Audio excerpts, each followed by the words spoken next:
Ladies and gentlemen, hello and welcome to episode 14 of Standalone Complex 2045. Last time we started off the new season with a bang. The Dane is tracking this Russian guy who apparently has some knowledge of the post-human virus and apparently has the code in his brain. So obviously they're after him, but a couple organizations are after him too. Two to three, I think. Well, we know one post-human's after them because she's rolling up with a rocket launcher and a machine gun in her hand. But Russia's probably after him, and maybe a third person pretending to be Russia. Or maybe Russia's just not after them and someone's just trying to frame Russia. Which makes me think probably Smith, because they're the only other faction. The Americans are the only other faction we follow really. But yeah, I'm excited to see where this goes. Still waiting for our boy Todasa to come back, but Purin's been filling that spot nicely. Obviously, we got our snack review, a little double feature because we're gonna be checking out what is the mystery item. Feels like a plate. Give me that plate. I think it's just gonna say mystery item, unless it does say plate. Maybe I should look what it is first. Ooh, plate bowl. Kind of wanted a sake cup, honestly, because I feel like I use that the most. But no, oh my god, we literally have the same plate. I think this is like the random roll, and we just got the same plate, man. That's kind of unlucky. I mean, I guess pairs of side dish plate or soup plates are fine. Kind of wanted something new, but it's not the end of the world, I guess. Is it random? I think it's random because this is literally just the same thing I had before. Um, yeah, surprise tableware. God damn it. Literally everything else in the picture besides chopsticks. Actually, I think I have one of the tiny things too. Can't really see because of the glare. I think I have like one of the tiny ones and obviously the flower one. The wooden bowl looks kind of sick, man. Would have wanted that. Or that see-through glass. Whatever. Still useful, I guess. And for a second treat, now I know what this is because it says strawberry tart. Um, we actually had the blueberry tart in the last box. I wasn't too impressed with it. I believe this is probably the same thing but strawberry, and it uses cheesecake dough instead of the normal dough for the pastry. Let's confirm that. Maybe it's not exact. I mean, it's the same wrapping as the last box, so I assume they're the same, but we can double check. Double.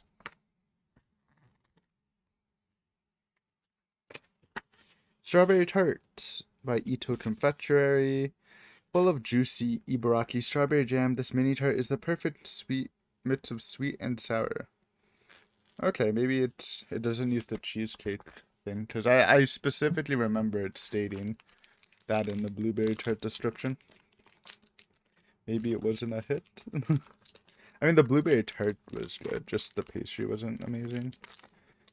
Also, there's two of these in the box, because there are doubles. But we'll be reviewing only one, obviously. Boom. Look at that. Very tiny. Size, yeah, very tiny. Might look bitter when I'm putting it up.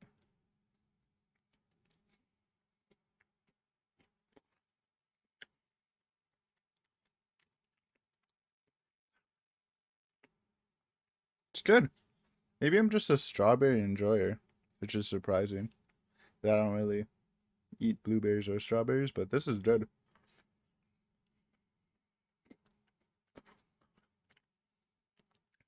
I honestly think this is a different dough too. I don't think they're using cheesecake. Maybe they just thought cheesecake would go well with blueberry, but this is good.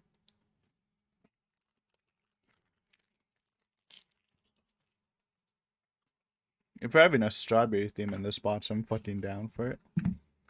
Anyways, guys, no more stalling. Let's get episode 14 up. And using the Tommy release, my episode length is 24 minutes 1 second, and at the end of the episode, we'll do a review about it.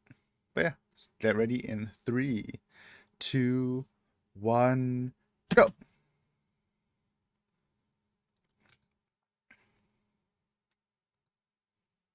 I did listen to the opening and ending another time, off recording.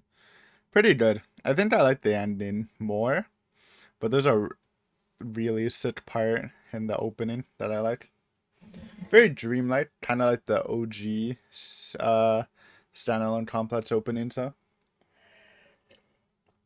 but to be fair, those I didn't really like those too much either.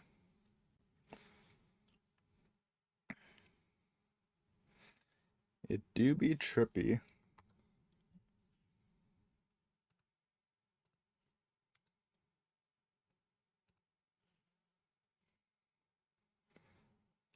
I think the part I like is coming up when it just kits it up a little notch. Here. Yeah.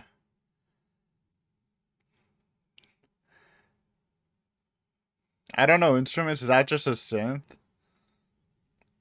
Just that little build up to it. It's really dope. I wish I knew what instruments are, man. You think she's gonna do her infamous back flip off a building in this?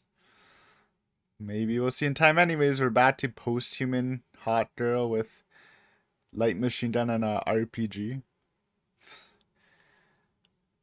Close call, I've awoken is the titles. The nice double titles. Maybe you should like split up. I guess you can't split up because you need to. Excuse me? Why are we leaving Perrin behind? What do you mean you'll slow us down? At least she's safe. I also like how she refers to herself in third person. Oh, they're fucking. I didn't notice it. They're reversing. And she's just automatically driving with her super hacking skills. It's kind of badass. Yeah. Shoot the bullet. Okay, Pazu. First useful thing he did in this new series. Including season 1, to be honest. Oh, that's the big thing. Now, she probably does have like 300 bullets in that thing. So. Bro, the backing up, it's so sick. God, this show's so actiony, bro. The action's so much fun.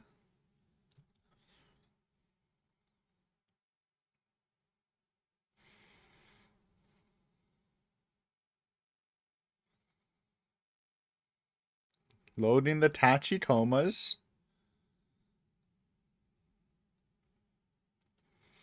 With the pimped out army one.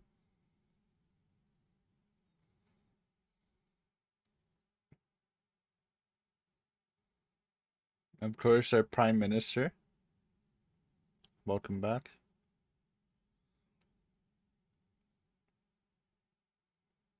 Oh. What that? And, oh, so maybe they didn't plan to... I don't know.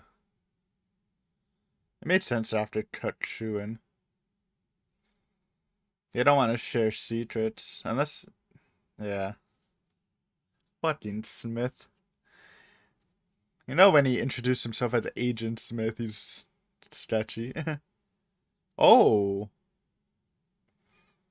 Okay, so my suspicions were correct. Maybe. They're just assuming. Yo, Boomer on the sniper? Obviously, Saito's gonna pop off, but Boomer sniping? That's interesting. This is so wacky, man. I love it.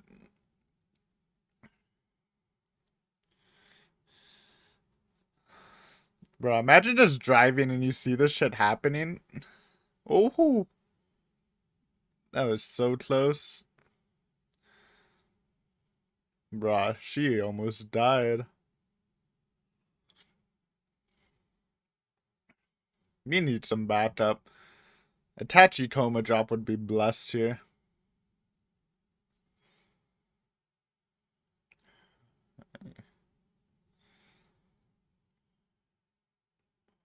Oh, oh, duck, duck, duck. Kind of a Chad play. And they were like so close together, she couldn't get out of the way in time. Smart. I mean, if the special forces come to steal Kuchkin, which is bad, but Posthuman probably can't beat them then. If there's a whole nother task force.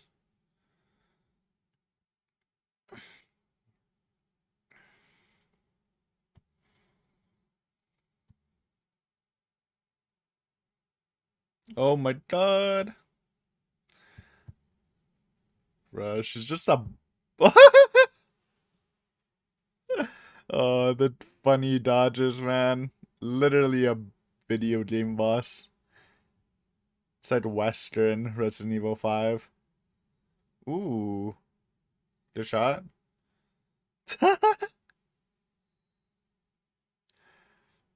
It's so silly, but I do love like that. What's it called?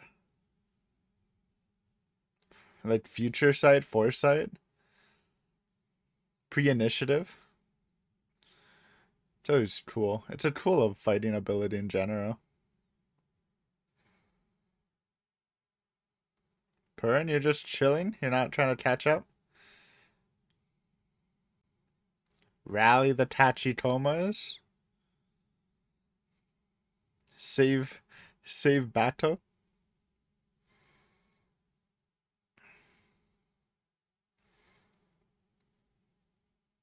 Uh,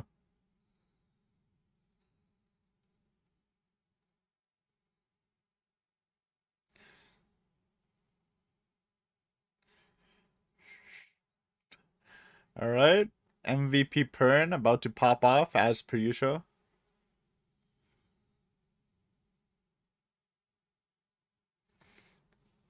Have they fought a post-human? I guess some of them have. And by one, all of them, I guess. Whoa.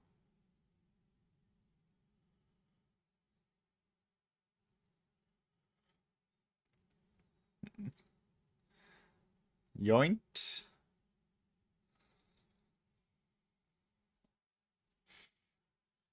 Well, if they launch a missile.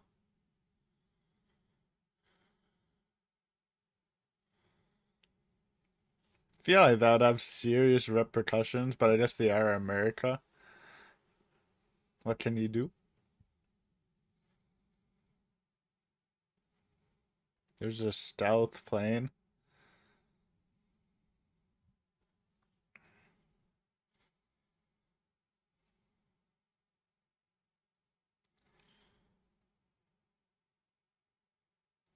No. Oh.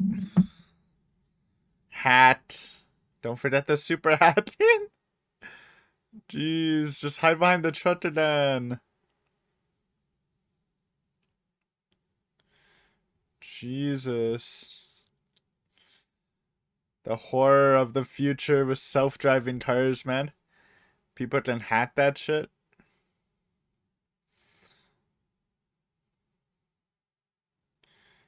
Leave him alone. Stop dodging bullets. Come on, Pazu. Let's go. 1v1. Pazu.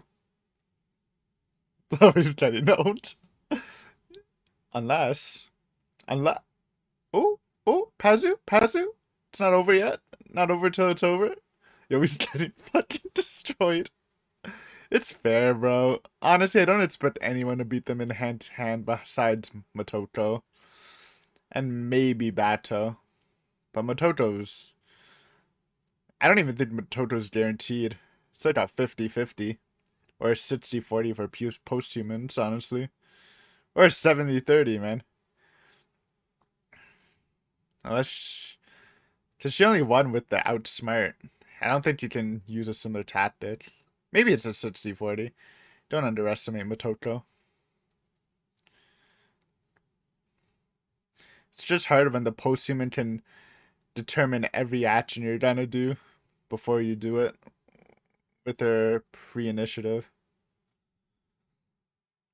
Which is basically like using your environment and instinct to calculate what your opponent's gonna do like a second ahead. I think.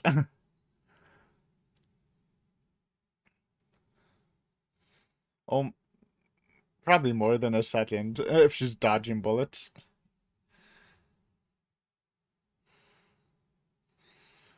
Perrin team strats? Bro, look at her. How?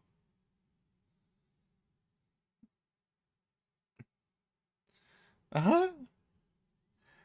Oh no. Perrin strats gonna kill the posthuman. Team Perrin stay winning. Maybe. Shouldn't talk too soon at us. Bruh.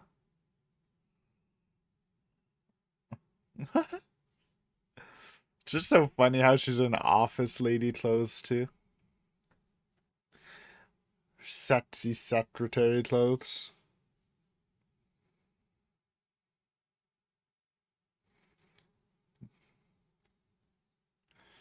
Ooh. Yep, see? She knew that would fall, so she made the setup for it. That's such a crazy ability if you think about it.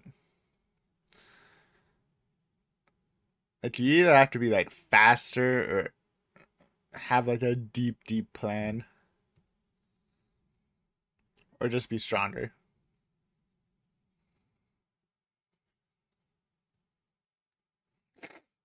Well, at least they have him.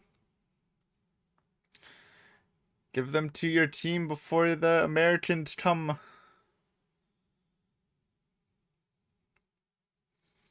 Yeah, just throw him in there.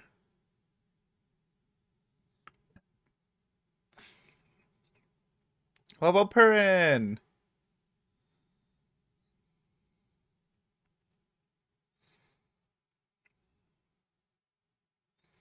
Oh god, the Americans with the fucking gliding suits.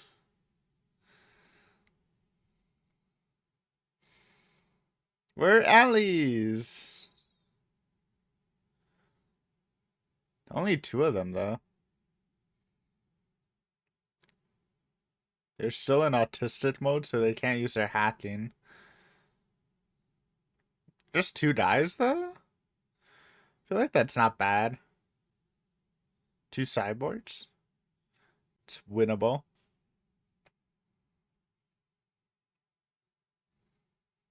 Subsonic.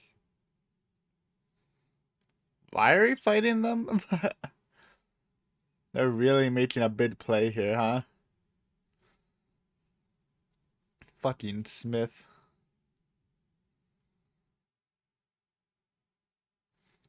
Oh, Pazu not sniping? It's okay. Pazu's, or not Pazu, Boomer. Boomer's spotting.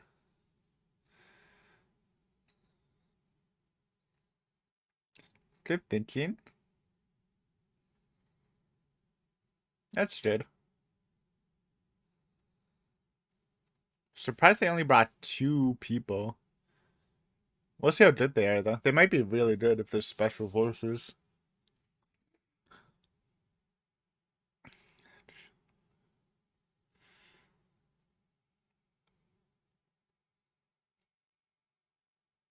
We know their technology isn't as good, at least in camouflaging in America from the first season. So, might have an advantage.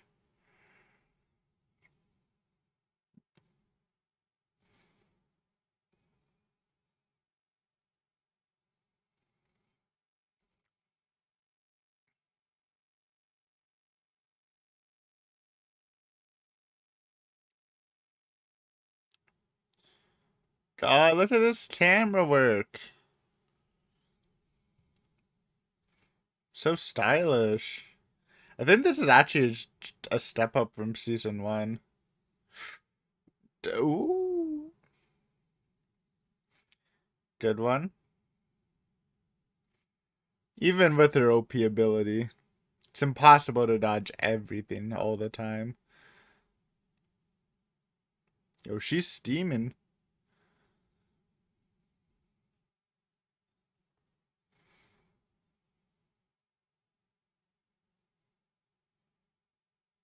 Cocky Pern. She's bleeding. She didn't hat? They're both bleeding. Why? I'm scared.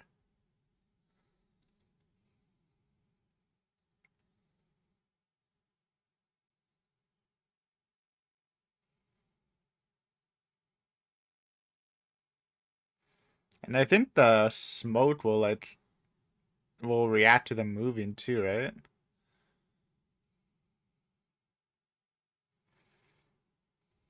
For a visual. I saw him. I saw him move to the right. I might be crazy though. Maybe not. I thought I saw him. They are invisible.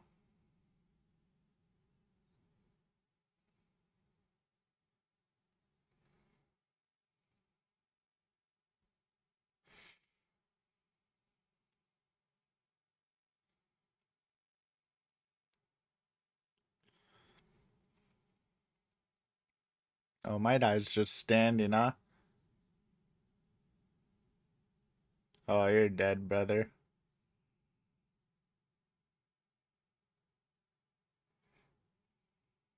That's unlucky, honestly. He's just unfamiliar with the Japanese tolling system. Actually, America has tolls too. Canada, at least in Ontario, doesn't have a lot of tolls. There's like an automated one for a highway. You need like a little machine that pins you, but we don't have like actual stoppage tolls. From what I know.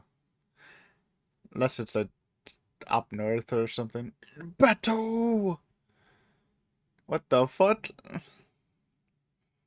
No jokes. Can't shoot my brother. Oh, clean as fuck, Saito. That's some yellow juice. Cyborg blood. Get hat. Oh, wait, that's the lockdown thing. Oh, the hatching thing. You good, Bato? It's kind of nasty. Honestly, common Saito dub. Oh my god. What the fuck is happening?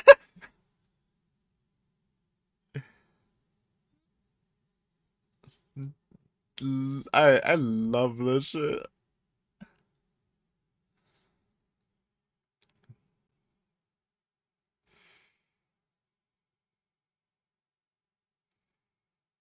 Pose.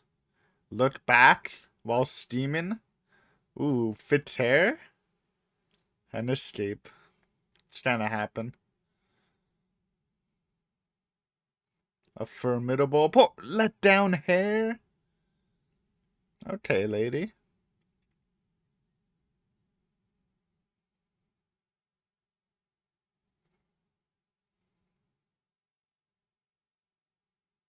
She hacked an airplane.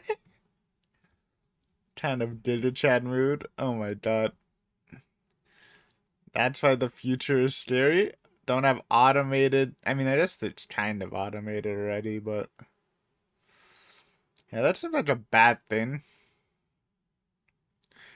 Not to mention it's crashing into you guys. Is she trying to counter hack? What the fuck? Wait, Prince hacking's insane then if she can counter hack a post-human. Honestly, Pern might be OP. Dude, imagine being in that flight Probably had a heart attack. Probably get a refund on my ticket, dude. She was? And you kept up with her? Is actually insane.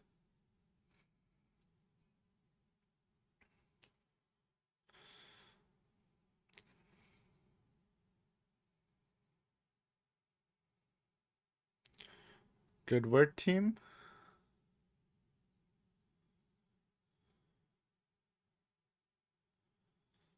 The Purin Shield. She's actually insane.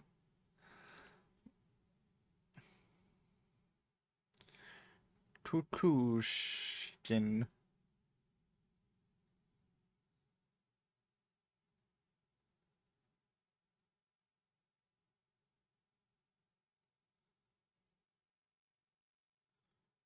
In his brain. Oh, don't show it out in the open. Are you guys insane? What if he gets sniped?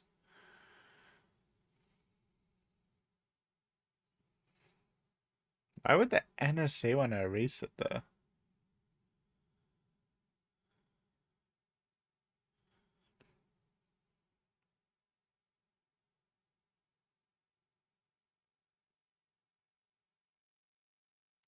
Bro, put that brain away.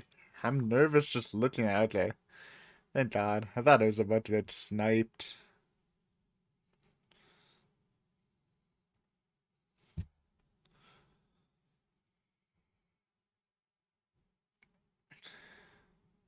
Mission success. Get fucked, Americans. And the post-human.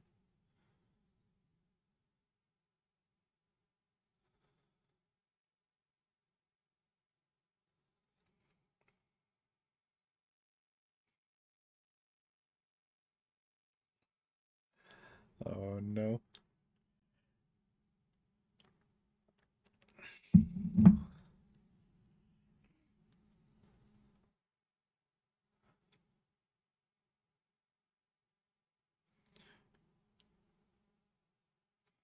I don't think it's any of the main cast, so who would the spy be? I mean, he was talking to someone secretly, Mr. Smith.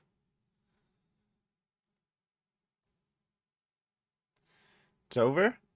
I have no idea who this spy can be. For some reason, I think it has to be a side character, but that wouldn't even make sense. This sounds such a jam. And the visuals? Jesus. When are we done? I see Dota again, man. It's alright, Pern's actually popping off. Pern stats are going through the roof, guys. Buy them while you can. Who's the spy, though? I honestly didn't think of anyone. That's like important. It's fucking Pazu. Imagine.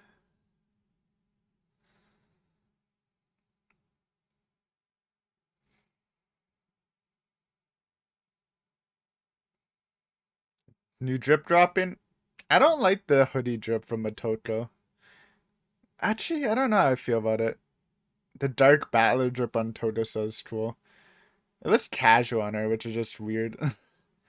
Pern in the sexy engineer outfit. Dude, this Bato drip, though, it's actually insane.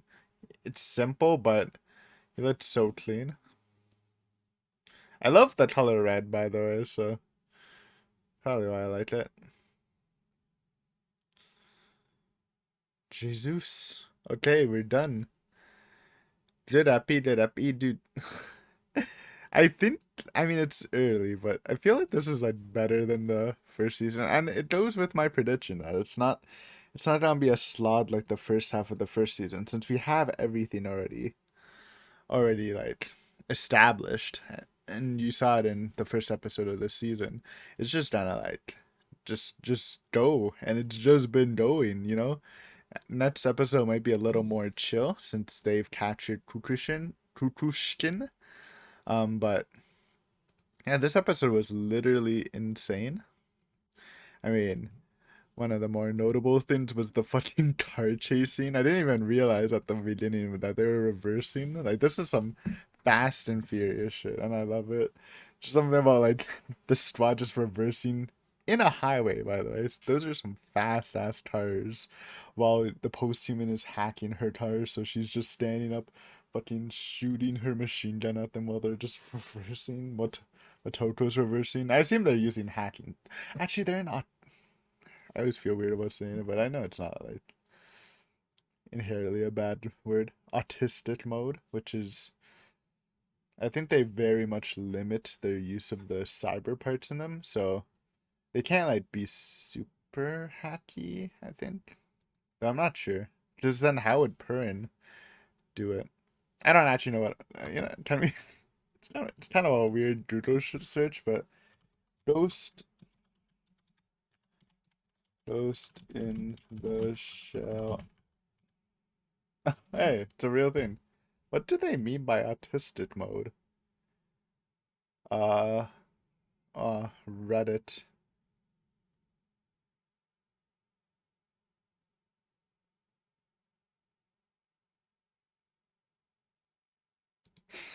I like how there's controversy on it. I mean, again, it's a Japanese thing. Um,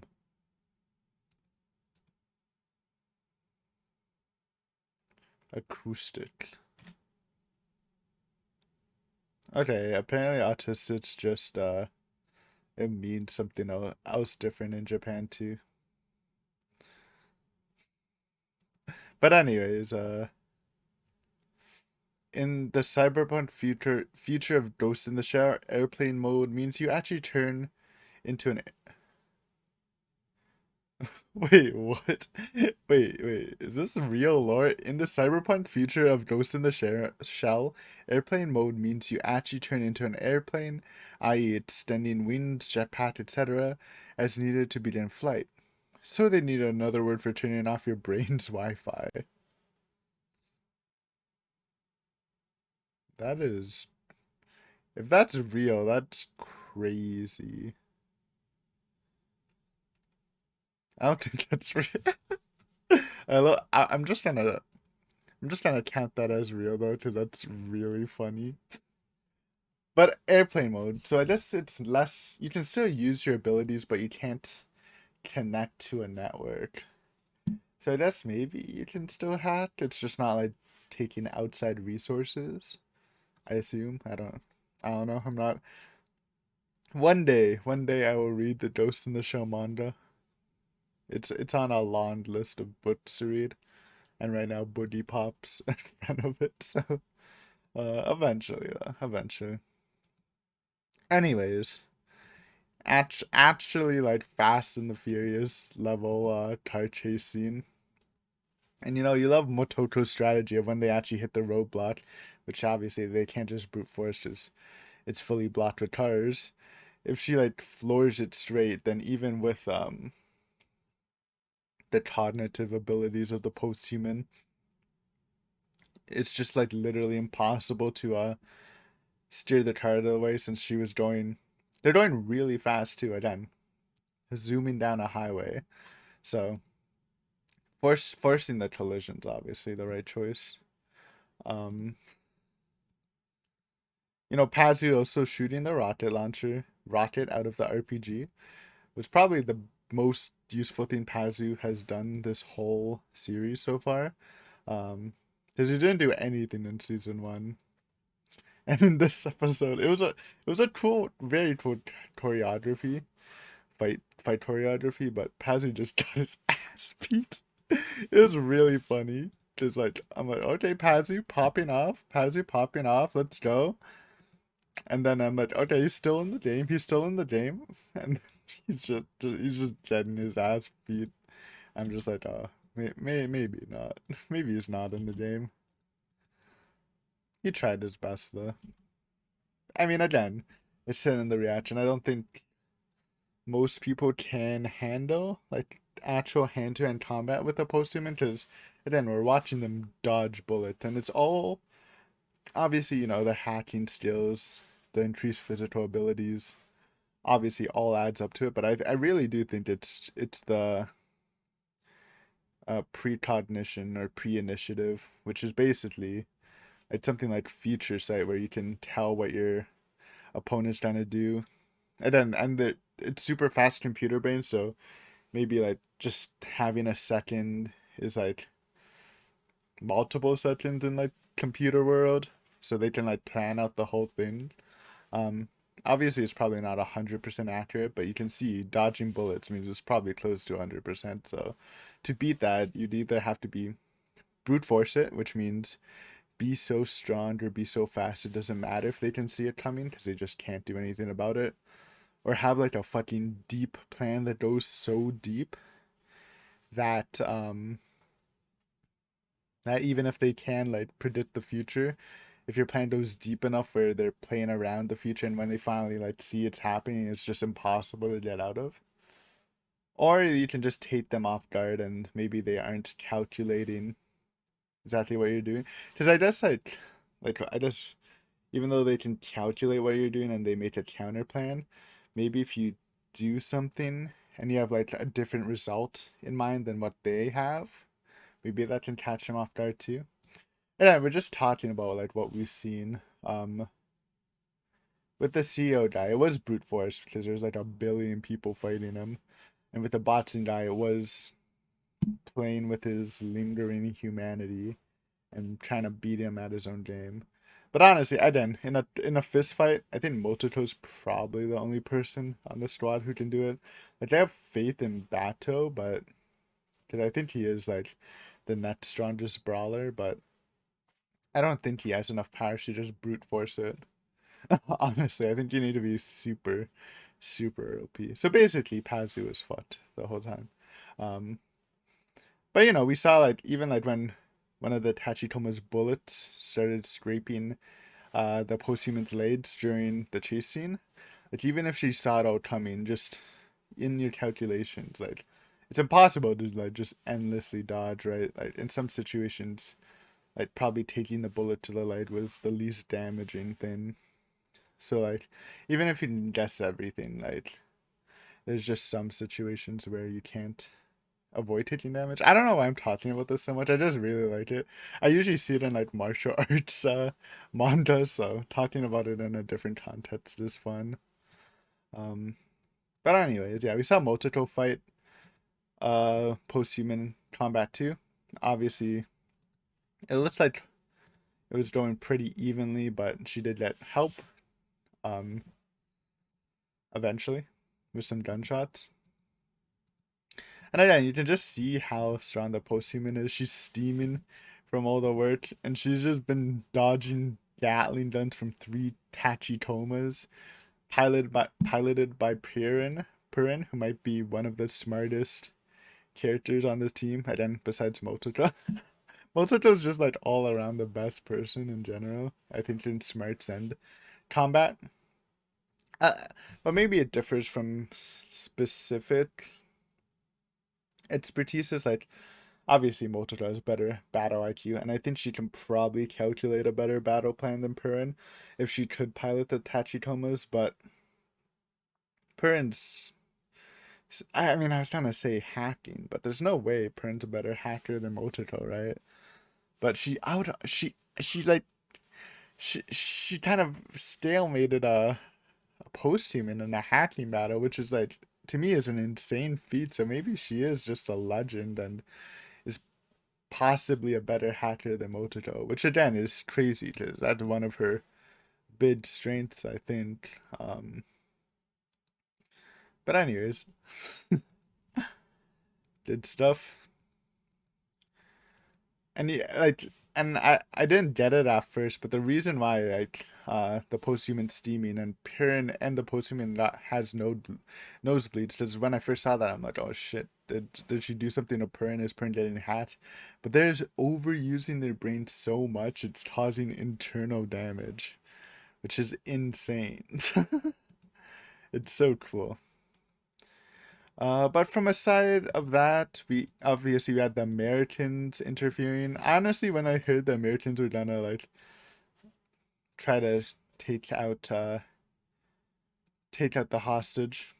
Um, I was expecting a bit more. They only dropped like 2 guys when they sent this giant stealth ship. I mean, I guess it was kind of last minute and they don't want to cause too much of a wreck. But like 2 guys. To be fair, they put up a good fight. Bato did get shot and almost died. And Sato covered him, but I feel like Smith should know better. Um, it was actually a pretty good fight. I liked, to be fair, Bato did have the flare strategy, and I don't know how much it helped, but I think it really did work. You know, one up steering their vision because of all the smoke, and two, um, if they move too much through the smoke, you can, even though they're invisible, their bodies still like interact with the environment. Um, it was a cool fight though. Fully cyborg guys, and of course we have this lingering mystery of, is there a snitch, a double agent in the team? And it's a very weird one because I just can't imagine any of the OG squad betraying them for the Americans. So you kind of have to like branch out, but there's not much to branch out to. There's Perrin, who I don't think's betraying them. Honestly, Perrin betraying them for the Americans would be one of the top 10 anime betrayals of all time. And her like love for Batu as a lie would actually be like insane, and I would love it. Um, but like who else do you have? Prime Minister? I don't think so. It just those are like the only named characters you really care about who's on the squad currently, unless a post-human is feeding them information, which would be hilarious. Because I guess they both want this Russian guy dead, but still, I don't know. And that honestly feels like the best answer to this. Again, there's just not a big enough cast to really have this mystery and suspicion about, unless you include the OG people, which again, I do not think the OG people would betray. If someone did, it would be Paz. Just saying. Boomer's chilling, okay? Paz, he's a little smart with it. But Boomer's just chilling, dude. He was spotting. I don't know if he actually did anything. He just had binoculars in the helicopter. So I guess Paz technically has done more this series, but we'll see Boomer's time to shine, hopefully. Um, anything else? I don't know. Yeah, I know it's like pretty early, but I do think my conclusions of the opening and ending is I like the first opening better in the first season, but I like the visuals of this better, I guess. And the ending, I like this ending more than the first ending, and the ending song might just be my favorite song out of the 2 openings and 2 endings. It's actually just a bop. This season has been feeling really good. I hope it continues, and even the just the style points. And then they have dynamic camera angles, some nice POV shots following them through chase scenes. Like it feels very stylish. So it's been good. It's been good. I've been pretty happy with it. But thank you guys as always for watching, and hopefully I'll see you next episode with some more SAC 2045. Until then, see ya.